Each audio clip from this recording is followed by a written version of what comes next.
오늘 함께 나눌 말씀은 마태복음 1장 18절부터 25절까지 말씀입니다. 마태복음 1장 18절부터 25절까지 말씀 제가 읽어드리겠습니다. 예수 그리스도의 나심은 이러하니라. 그의 어머니 마리아가 요셉과 약혼하고 동거하기 전에 성령으로 잉태된 것이 나타났더니 그의 남편 요셉은 의로운 사람이라. 그를 드러내지 아니하고 가만히 끊고자 하여 이 일을 생각할 때에 주의 사자가 현몽하여 이르되 다윗의 자손 요셉아 내 아내 마리아 데려오기를 무소하지 말라. 그에게 잉태된 자는 성령으로 된 것이라. 아들을 낳으리니 이름을 예수라 하라. 이는 그가 자기 백성을 그들의 죄에서 구원할 자이심이라 하니라. 이 모든 일이 된 것은 주께서 선지자로 하신 말씀을 이루려 하심이니 이르시되 보라 처녀가 잉태하여 아들을 낳을 것이요 그의 이름은 임마누엘이라 하리라 하였으니 이를 번역한즉 하나님이 우리와 함께 계시다 함이라. 요셉이 잠에서 깨어 일어나 주의 사자의 분부대로 행하여 그의 아내를 데려왔으나 아들을 낳기까지 동침하지 아니하더니 낳음의 이름을 예수라 하니라. 아멘. 여러분 경험적으로 잘 아시겠지만 우리의 삶은 우리가 생각한 대로 흘러가지 않습니다. 우리 삶에는 우리가 전혀 생각하지 못했던 힘들고 어려운 일들이 자주 발생합니다. 전혀 예상하지 못했던 힘들고 어려운 일들이 끊임없이 발생하는 것이 우리의 현실입니다. 그리고 그것은 오늘 본문의 주인공이라고 할 수 있는 요셉과 마리아도 마찬가지였습니다. 오늘 본문 18절 말씀을 우리 함께 읽도록 하겠습니다. 예수 그리스도의 나심은 이러하니라. 그의 어머니 마리아가 요셉과 약혼하고 동거하기 전에 성령으로 잉태된 것이 나타났더니 여기 보시면 마리아와 요셉은 어떤 사이였습니까? 약혼한 사이였죠. 이때 유대인들의 관습에 따르면요. 두 사람은 1년의 약혼 기간이 지나야 정식으로 부부가 될 수 있었습니다. 따라서 요셉과 마리아는 1년의 약혼 기간이 지나서 정식으로 부부가 될 날을 기다리고 있었습니다. 그런데 어느 날 요셉이 놀라운 소식 하나를 듣게 됩니다. 그게 뭡니까? 자신과 약혼을 한 마리아가 임신을 했다는 소식이었습니다. 여러분 사실 마리아는 어떻게 임신한 겁니까? 성령의 능력으로 임신한 거죠. 그런데 요셉은 이 자세한 내막을 몰랐습니다. 그러니까 당연히 요셉은 어떻게 생각을 했겠습니까? 마리아가 자기 아이가 아니라 다른 남자의 아이를 임신했다라고 생각했을 겁니다. 즉 마리아가 간음을 행했다고 생각을 한 것이죠. 이때 요셉은 두 가지 선택을 할 수 있었습니다. 첫 번째는 마리아가 임신했음을 공개적으로 드러내는 겁니다. 그렇게 되면 마리아는 돌에 맞아 죽는 형벌을 받아야 했어요. 두 번째는 조용히 약혼을 취소하는 겁니다. 그러면 마리아는 죽음을 면할 수 있었습니다. 요셉은 이 두 가지 방법 가운데 두 번째 방법을 선택했습니다. 오늘 본문 19절 함께 읽겠습니다. 그의 남편 요셉은 의로운 사람이라 그를 드러내지 아니하고 가만히 끊고자 하여. 여러분 한번 생각해 보십시오. 이때 요셉의 마음은 어떠했겠습니까? 약혼을 한 마리아가 임신을 했다. 그런데 그 아이는 나의 아이가 아니다.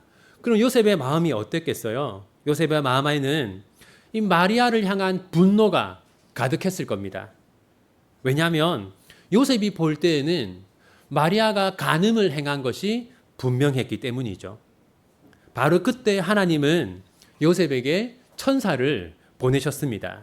그리고 요셉에게 세 가지 사실을 알려주셨습니다. 첫 번째는 마리아가 간음을 행해서 임신한 것이 아니라 성령의 능력으로 임신했음을 알려주셨습니다. 오늘 본문 20절 함께 읽겠습니다. 이 일을 생각할 때에 주의 사자가 현몽하여 이르되 다윗의 자손 요셉아 내 아내 마리아 데려오기를 무서워하지 말라. 그에게 잉태된 자는 성령으로 된 것이라. 그에게 잉태된 자는 성령으로 된 것이라. 이 사실을 알려주었습니다. 두 번째로는 지금 마리아가 임신하고 있는 그 아이가 우리의 구원자임을, 메시아임을 알려주었습니다. 오늘 본문 21절 함께 읽겠습니다.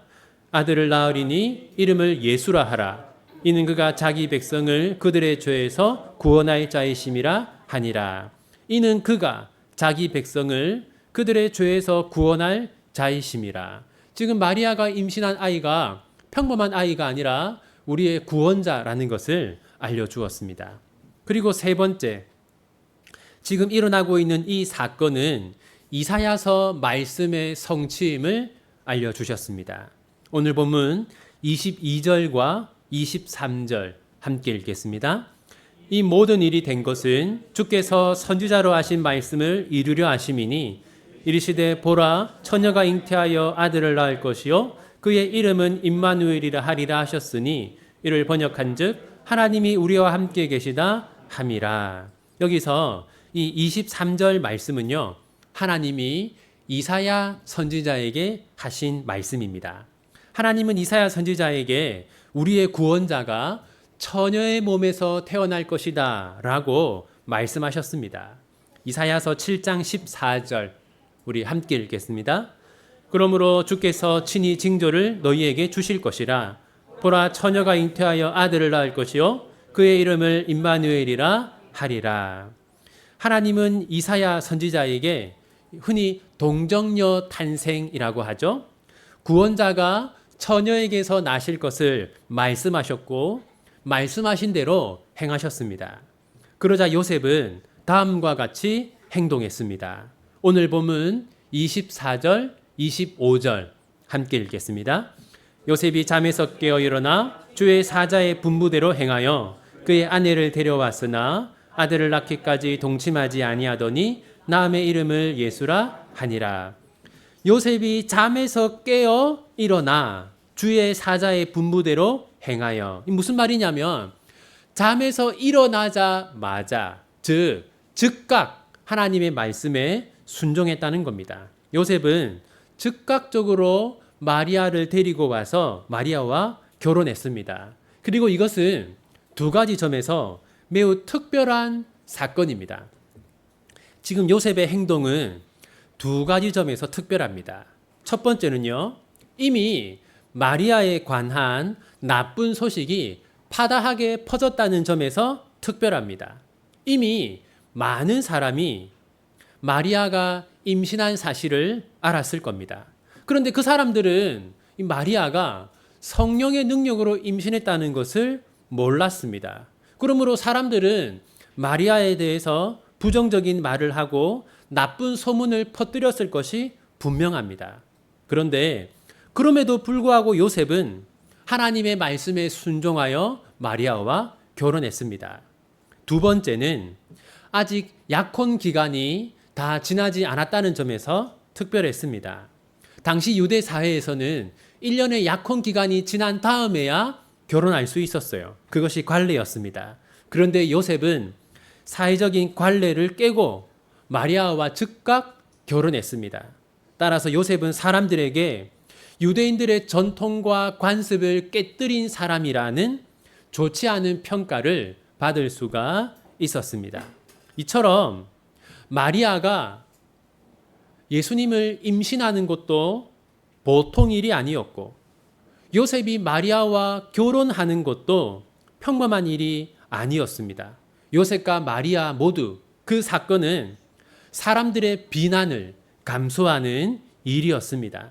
하지만 요셉뿐만 아니라 요셉과 마리아 두 사람은 이 하나님의 말씀에 순종하기 위해서 이 모든 부정적인 요소들을 전혀 생각하지 않았습니다. 요셉과 마리아는 이 모든 어려움에도 불구하고 하나님의 말씀에 즉각적으로 순종했습니다. 이제 오늘 본문의 내용을 한번 정리해 보겠습니다. 첫 번째는 요셉은 마리아가 간음을 행했다고 생각했습니다. 요셉과 마리아는 아직 잠자리를 가지지 않은 약혼한 관계였습니다. 그러므로 요셉은 분명히 마리아가 간음을 행했다고 생각했을 겁니다. 두 번째, 요셉은 마리아를 보호하기 위해서 은밀히 파혼을 행하려고 했습니다. 요셉은 틀림없이 마리아가 간음을 행했다고 생각했을 겁니다. 따라서 요셉의 마음에는 이 마리아를 향한 분노심이 끌어올랐을 것이 분명합니다. 이때 요셉은 마리아가 임신했음을 사람들에게 공개적으로 알림으로써 마리아가 돌에 맞아 죽도록 할 수도 있었습니다. 하지만 요셉은 마리아를 보호하기 위해서 은밀하게 파혼을 진행하려고 했습니다. 셋째, 하나님은 요셉에게 천사를 보내셨습니다. 여러분, 왜 마리아는 성령으로 임신했음을 이때까지도 요셉에게 알리지 않았을까요? 여러분, 지금도 많은 사람들이 마리아가 처녀로서 임신한 것을 믿지 않습니다. 그렇지 않습니까, 여러분? 그 당시에도 마찬가지였을 것이 분명합니다. 따라서 마리아가 요셉에게 알리지 않은 것은 마리아는 요셉이 믿지 않을 것이라고 생각했던 겁니다. 따라서 그때 그 당시 마리아의 마음에는 근심이 가득했겠죠. 이 마리아는 도저히 자신의 능력으로는 해결할 수 없고 또 해명할 수도 없는 이 문제 앞에서 매우 크게 고통을 받았을 겁니다. 그런데 이 문제가 어떻게 해결되었습니까? 하나님이 요셉에게 천사를 보내심으로 해결되었습니다. 하나님은 천사를 통해 마리아의 문제를 해결해 주셨습니다. 하나님은 마리아가 전혀 생각하지 못한 방식으로 마리아의 문제를 해결해 주셨습니다. 우리에게도 이 마리아와 같은 근심과 고통이 있을 수 있습니다. 아무리 생각해도 해결 방법이 떠오르지 않는 문제가 우리에게 있을 수 있습니다. 그때 우리는 하나님께서 천사를 통해 기적적으로 마리아의 문제를 해결하셨음을 기억해야 합니다. 하나님은 우리가 전혀 생각하지 못하는 기적적인 방식으로 우리를 도와주시고 우리의 문제를 해결할 수 있음을 믿어야 합니다. 네 번째, 하나님은 말씀하시고 성취하십니다. 여러분, 우리가 성경을 보면 알 수 있는 것은 하나님은 기적을 행하기에 앞서서 그것을 말씀으로 예고하십니다. 동정녀 탄생도 마찬가지입니다. 하나님은 이사야 선지자를 통해서 동정녀 탄생을 말씀하셨어요. 그 후에 말씀하신 대로 행하셨습니다. 왜 하나님은 먼저 말씀하시고 그 다음에 성취하실까요? 이것은 말씀의 중요성을 강조하기 위해서입니다. 하나님께서 말씀대로 행하시는 것처럼 우리도 말씀대로 행해야 한다는 것을 가르쳐 주시는 것이죠. 그러므로 우리는 반드시 말씀의 사람이 되어야 합니다. 매일 말씀을 묵상하는 사람, 하나님의 말씀을 자신의 신념으로 삼는 사람이 되어야 합니다. 다섯째, 요셉은 여러 가지 어려움에도 불구하고 하나님께 순종했습니다. 여러분, 요셉이 마리아와 결혼하는 데에는 여러 가지 어려움이 있었습니다. 첫 번째로는 마리아가 부정한 여인이라는 소문이 파다하게 퍼져 있었고, 두 번째는 아직 1년의 약혼 기간이 지나지 않았습니다. 만약 요셉이 하나님의 말씀에 순종하면 요셉도 부정한 사람이라는 소문이 날 것이 뻔했고, 요셉은 사회적 규칙을 지키지 않는 사람이라는 평판을 가지게 될 것이 분명했습니다. 요셉은 그럼에도 불구하고 하나님의 말씀에 순종했습니다. 그 이유는 요셉에게는 하나님의 말씀이 가지고 있는 무게가 그 무엇보다 컸기 때문이죠. 바로 이것이 오늘 본문에서 하나님이 요셉을 의로운 사람이라고 평가하는 이유입니다. 이제 말씀을 맺겠습니다. 여러분, 예수님은 죄 없이 출생하기 위해서, 그러니까 아담으로부터 내려오는 원죄와 구별되기 위해서 반드시 처녀의 몸에서 출생하여야 했습니다. 그런데 처녀가 아이를 낳는 것을 사람들은 이해할 수 있습니까? 이해할 수 없죠. 그것 때문에 마리아와 요셉은 여러 가지 우여곡절을 겪어야 했습니다. 마찬가지로 우리에게 일어나는 일들을 우리는 다 이해할 수 없습니다. 왜 다른 사람에게는 일어나지 않는 일이 나에게는 일어나는 것인지, 왜 일어나지 않았으면 더 좋았을 일이 나에게 일어나는 것인지 우리는 이해할 수 없습니다. 그래서 우리에게는 믿음이 필요합니다. 특별히 세 가지 믿음이 필요합니다. 첫 번째는 하나님이 우리를 사랑하신다는 믿음이 필요합니다. 여러분, 일어나지 않았으면 좋았을 일이 우리에게 일어날 때 우리는 어떤 생각을 하기가 쉽습니까? 하나님이 나를 사랑하지 않는구나 라는 생각을 하기 쉽죠. 우리는 상황과 환경으로 하나님을 판단하는 것이 아니라 말씀에 근거하여 하나님을 판단해야 합니다. 말씀은 분명히 하나님이 우리를 사랑하신다고 증언하고 있습니다. 그러므로 우리는 하나님이 우리를 사랑하신다는 믿음을 굳게 가져야 합니다. 두 번째로는 하나님께서 모든 일에 섭리하신다는 믿음을 가져야 합니다. 여러분, 우리는 기쁜 일이 생기면 하나님께 잘 감사하죠. 그런데 슬픈 일이 생길 때는 그렇게 하지 못할 때가 많습니다. 그 이유는 우리가 일반적으로 기쁜 일은 하나님이 섭리하시지만 슬픈 일은 그렇지 않다라고 생각하기 때문이죠. 그런데 여러분, 성경은 뭐라고 말합니까? 기쁜 일만이 아니라 슬픈 일도 하나님의 섭리 안에 있다고 말합니다. 그러므로 여러분, 다른 사람에게는 일어나지 않는 일, 일어나지 않았으면 더 좋았을 것 같은 일이 우리에게 일어났을 때 우리는 그것조차도 하나님의 섭리임을 믿어야 합니다. 세 번째는 결국에는 하나님께서 이 일을 통해서 선을 이루실 것을 믿어야 합니다. 요셉과 마리아도 마찬가지 아닙니까? 처녀로서 임신한 이 사건을 통해 요셉과 마리아는 여러 가지 어려움을 겪었습니다.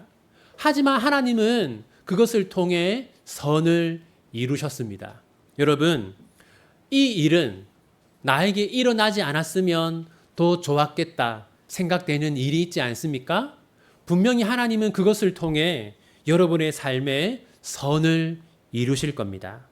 이러한 믿음을 가지고 어둡고 막막하게만 보이는 여러분의 인생을 불안한 마음이 아니라 담대하게 그리고 감사하는 마음으로 살아가는 비전교회 모든 성도님들 되시기를 바랍니다.